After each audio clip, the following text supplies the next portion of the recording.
ஆலயூத்து பசுமை கரங்கள் டிரஸ்ட் சார்பாக வெள்ள நிவாரண உதவி வழங்குதல் நிகழ்ச்சி நடைபெற்றது. கடந்த டிசம்பர் மாதம் ஏற்பட்ட வரலாறு காணாத பெருவெள்ளத்தில் வண்ணாரப்பேட்டை சேவலப்பரி ஆற்றங்கரையோரங்களில் வாழ்ந்த மக்கள் வீடு மற்றும் உடைமைகளை இழந்து வாழ வழியில்லாமல் வாழ்வாதாரம் பெரிதும் பாதிக்கப்பட்ட மக்களுக்கு உதவ வேண்டும் என்ற நோக்கத்தோடு முதற்கட்டமாக சுமார் 25 குடும்பங்களுக்கு 50,000 மதிப்புள்ள அரிசி, மளிகை ஜாமான்கள், பெட்ஷீட் மற்றும் உதவித்தொகை பசுமை கரங்கள் டிரஸ்ட் சார்பாக வழங்கப்பட்டது. இந்நிகழ்ச்சியில் பசுமை கரங்கள் டிரஸ்ட் நிர்வாகிகள் ராமச்சந்திரன், சின்னத்தம்பி, சங்கர், ரவிக்குமார், தவசி முருகன், சுந்தரராஜன், பாண்டி, பாலமுருகன் மற்றும் நிர்வாகிகள் பலரும் கலந்து கொண்டு சிறப்பித்தனர்.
திருநெல்வேலியில் இந்த ஆண்டு எப்பவும் இல்லாத அளவுக்கு பெரிய அளவில் வெள்ளத்தால் மக்கள் பாதிக்கப்பட்டிருக்காங்க. அதனால் நாங்கள் இங்கே தாளையத்தில் நடத்திட்டுருக்க பசுமை கரங்கள் ட்ரஸ்ட் மூலமாக மிகவும் பாதிக்கப்பட்ட மக்களுக்கு இந்த மாதிரி ஒரு ப்ரொவிஷன் ஐட்டம்ஸு, பெட்ஷீட்டு ப்ளஸ் 500 ரூபா பணம் அப்படின்னு எங்கள் ட்ரஸ்ட்லேருந்து கொடுத்துருக்கோம். இதுக்கு ஆதரவாக இருக்கக்கூடிய மீடியா நண்பர்கள் எல்லாருக்கும் மிக்க நன்றி. மூலமாக தீபாவளி டைமில் எல்லாத்துக்கும் சாரி எல்லாம் கொடுப்பாங்க. சாப்பாடு, மதிய சாப்பாடு முதியவர்களுக்கெல்லாம் கொடுத்துட்ருக்காங்க. இன்னும் நிறைய அரிசி இந்த மாதிரி எல்லா தேவைகளும் கொடுத்துட்ருக்காங்க. உடம்புக்கு முடியலைன்னா ஹாஸ்பிட்டல் செலவு எல்லாமே பார்க்காங்க. இன்றைக்கி இந்த நிவாரண பொருட்கள் கொடுத்துருக்காங்க. இந்த தண்ணியில் பாதிக்கப்பட்டவங்களுக்கு நிவாரண அரிசி இந்த மாதிரி மளிகை சாமான்லாம் கொடுத்துருக்காங்க. பெட்ஷீட்டெல்லாம் கொடுத்து நல்லா உதவி பண்ணிக்கிட்டு இருக்காங்க. பசுமை கரங்கள் ட்ரஸ்ட்டு பார்த்திங்கன்னா 2011 ஆரம்பித்து சாலை ஓரங்களில் இருக்கக்கூடிய மரங்கள் எல்லாமே பார்த்திங்கன்னா இங்கே இருக்கக்கூடிய காவல் நிலையங்கள், ஆலயங்கள், எல்லா பக்கமே பள்ளிக்கூடங்கள், இந்த மாதிரி பொது இடங்களில் ஃபுல்லாமே ட்ரஸ்ட்டு சார்பாக நாங்கள் மரங்கள் எல்லாம் வச்சுருந்தோம். அதோட நீட்சியாக தான் பார்த்திங்கன்னா 2016ஆம் ஆண்டு இங்கே இருக்கக்கூடிய ஏழைகள் யாருமே பசியால் வாடக்கூடாது என்பதற்காக அக்ஷயா திட்டம்னு சொல்லி 2016 ஆகஸ்ட் 15ஆம் தேதி ஆரம்பித்தோம். தினந்தோறும் 10 பேருக்கு, குறைந்தபட்சம் 10 பேர், அதுக்கு மேலே யாருன்னு பசின்னு வந்தாலும் சரி, தாளையத்தில் அவங்களுக்கு நாங்கள் சொல்லக்கூடிய ஒரு சரணப ஹோட்டல் இருக்குது. அங்கே டோக்கன் வாங்கிட்டு அவங்களுக்கு சாப்பாடு வாங்கிக்கலாம். இது என்னென்னு பார்த்தீங்கன்னா, இதோட நோக்கமே பார்த்தீங்கன்னா யாருமே பசியில் வாடக்கூடாதுன்னு தான் இது. கிட்டத்தட்ட பார்த்திங்கன்னா ஒரு 7-8 வருஷமாக தினந்தோறும் சாப்பாடு, ஒரு நாள் மட்டும் இல்லை, தினந்தோறும் சாப்பாடு கொடுத்துட்ருக்கோம். கிட்டத்தட்ட இதனால் ஒரு பயன்பெற்றவங்க பார்த்திங்கன்னா கிட்டத்தட்ட 30-40,000 பேருக்கு கூட சாப்பிட்ருப்பாங்க.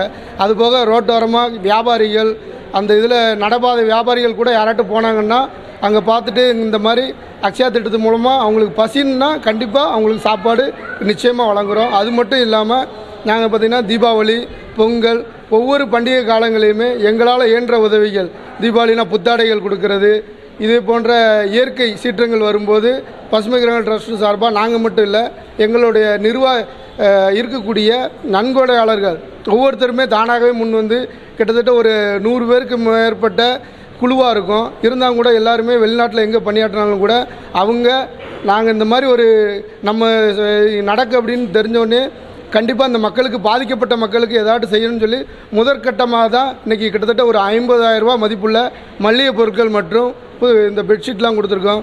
நிச்சயமாக வரக்கூடிய காலங்களில் தொடர்ந்து எங்கள் பணி இருக்கும். இதுக்கு கண்டிப்பாக உதவி பண்ணிட்டு இருக்கக்கூடிய நன்கொடையாளர்களுக்கும் உங்களை போன்ற நல் உள்ளங்களுக்கும் பொதுமக்களுக்கும் பசுமைக்கரங்கள் ட்ரஸ்ட் சார்பாக மனமார்ந்த நன்றியை தெரிவித்துக் கொள்கிறோம். தாமிரபரணி ஆற்று பக்கத்தில் பெரிய வெள்ளம் வந்த காரணத்தால் எங்களுக்கு இல்லாதவங்களுக்கு இன்னைக்கு கொடுத்த பரிசு எங்களுக்கு நல்லா வழங்கப்படும்.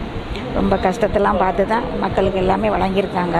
வெள்ளம் அடிவரண்டு எத்தனை கிலோமீட்டருக்கோ வந்திருக்குது. அதுக்காக எங்களுக்கு இன்றைக்கி செஞ்ச புண்ணியம் ரொம்ப நல்லது. இயன்றதை செல்வம் இல்லாதவர்க்கு என்ற பொன்மொழிகிற்கேற்ப பசுமைக்கரங்கள் ட்ரஸ்ட் தாளையத்து சார்பாக தினமும் 10 நபர்களுக்கு மதிய உணவு வழங்கப்படுகிறது. அனைவரும் அறிந்ததே. மேலும் எங்களால் முடிந்த உதவிகள் பொதுமக்களுக்கு ஆற்றணுங்கிற குறிக்கோளை வச்சு இன்று வெள்ளத்தால் நம்ம திருநெல்வேலி மாவட்டத்தில் பெரும் பாதிப்பான வெள்ளத்தால் பாதிக்கப்பட்ட மக்களுக்கு 20 நபர்களுக்கு முதற்கட்டமாக எங்களால் இயன்ற அளவு இந்த நிவாரணப் பொருட்களை கொடுத்துருக்கோம். மேலும் அடுத்த கட்டமாக கொடுக்கப்படும்.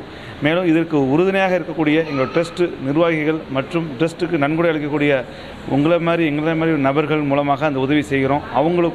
அவங்க சார்பாகவும் இந்த ட்ரஸ்ட் நிர்வாகிகள் சார்பாகவும் இந்த இறைவன் சார்பாகவும் மேலும் எங்களை வாழ்த்தி அருளும்படி அன்புடன் கேட்டுக்கொள்கிறேன். நான் சீவலப்பேரி பக்கம் பொட்டல் நகர் கிராமத்திலேருந்து வந்திருக்கோம். மழை வெள்ளம் அதிகம் பாதிக்கப்பட்ட இடம். நாங்கள் எங்கள் ஊரில் ரொம்ப பாதிக்கப்பட்டதில் வீடு இடிஞ்சு விழுந்தது. ஒரு 10 பேரோட வீடாவது இடிஞ்சு விழுந்திருக்கும். அந்த 10 பேர் எங்களை பசுமைக்காரங்கள்லேருந்து எங்களை கான்டாக்ட் பண்ணாங்க.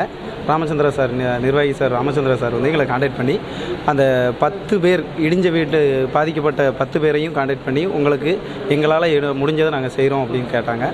அப்போது நான் அவங்கள அழைச்சிட்டு வரேன் சார், நீங்கள் என்னன்னாலும் செய்யுங்க, உங்களால் முடிஞ்சது அப்படின்னாங்க. அவங்க எங்களுக்காக ஒரு மாதத்துக்கு தேவையான மளிகை பொருட்கள், போர்வை, மிக ரொம்ப அத்தியாவசியமான பொருட்கள் கொடுத்தாங்க.